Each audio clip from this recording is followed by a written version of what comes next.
Ben, congratulations on being 6-0.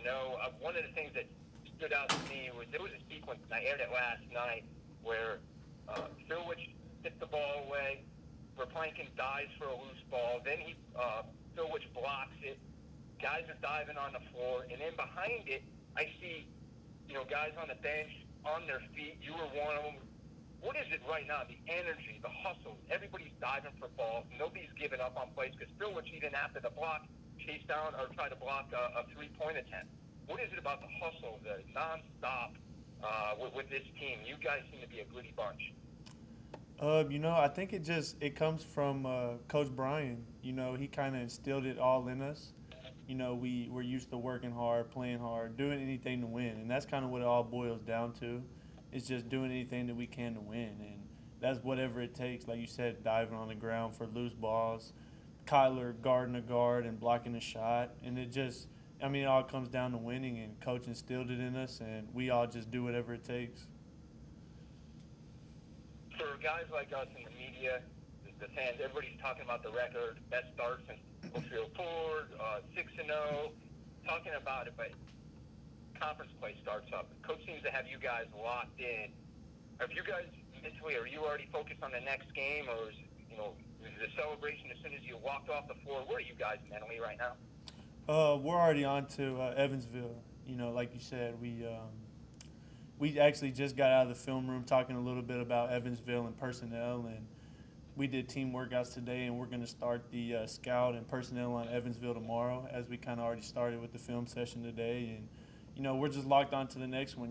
That night, the night after the game against Butler, we'll celebrate a little bit, be happy over the win, and then, the next day we're just on to the next one. And we're locked in on Evansville and keying in on their personnel and scout, and we'll be ready for them this weekend. And for you, it seemed like if guys aren't scoring, they're finding other ways to contribute. If it wasn't falling for you the other night, you still found ways to be a part of it, get involved, and help. What is it? It seems like if a guy has an off night, everybody's still finding a way to contribute to that win. That's the great part about this team, and the best part about being, on a great team that has a lot of good players, And I'm happy for each and every person on the team. Like you said, my shot wasn't falling, and other people stepped up. Our two freshmen, Kyler and Dalton, were huge. They came in, hit shots, played defense, took charges, were diving on the ground. And that's just the good part about being on a team like this is when somebody's down, other people pick them up. And, that's exactly what happened. And then the last thing for me, this is probably something that should be asked at the end, but since I was asked to go first, I got to ask, do you have a favorite Christmas story or family tradition that happens? Right now you're here and focused on the game, but if you take a trip down memory lane for your family, the Harvey family, what's a favorite Christmas story or family tradition?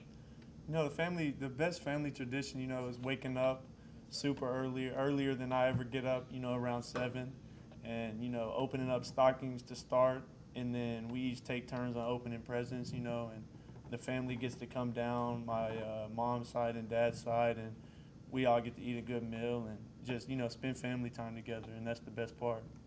Todd Hefferman? Appreciate it. Thank you. No problem.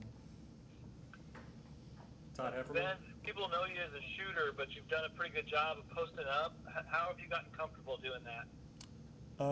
It's kind of always been a part of my game, since high school.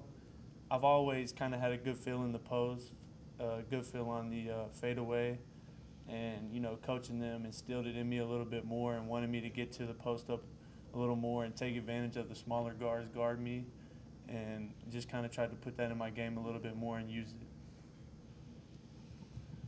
What kind of players did you watch growing up, trying to emulate?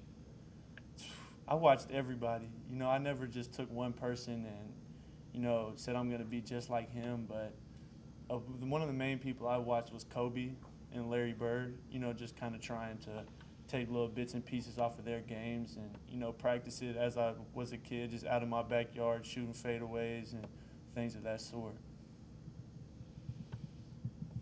You're 8th in scoring, you're 10th in the league in rebounding. How close has your performance been to what you expected this year?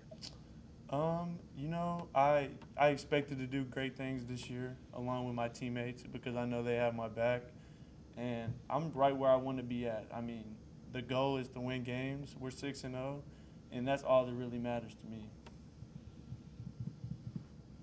Brian talks about being connected on defense. What does that mean?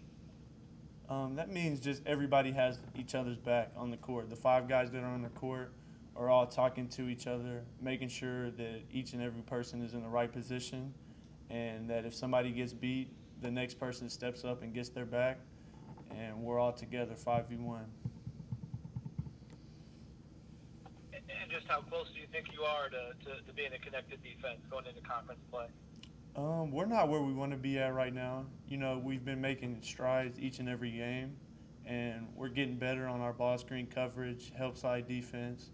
But we're not where we want to be at. But you know, we're getting closer. Thank you. Thank you. Tom Timmerman, do you have any questions for Ben Harvey? Ben, what's it going to be like playing the same team on consecutive days in conference play? You know, it's going to be tough.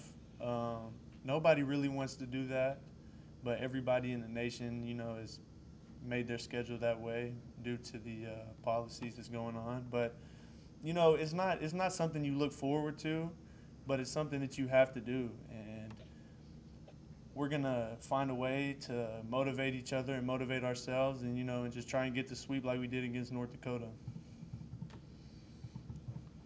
Hey, what's the toughest part of it? The toughest part is just playing the same team twice, you know, and especially the hardest part is winning that first game and coming back and winning the second one, you know, just trying to find that motivation inside you to come back and play the same guys, the same scout, and win the second game.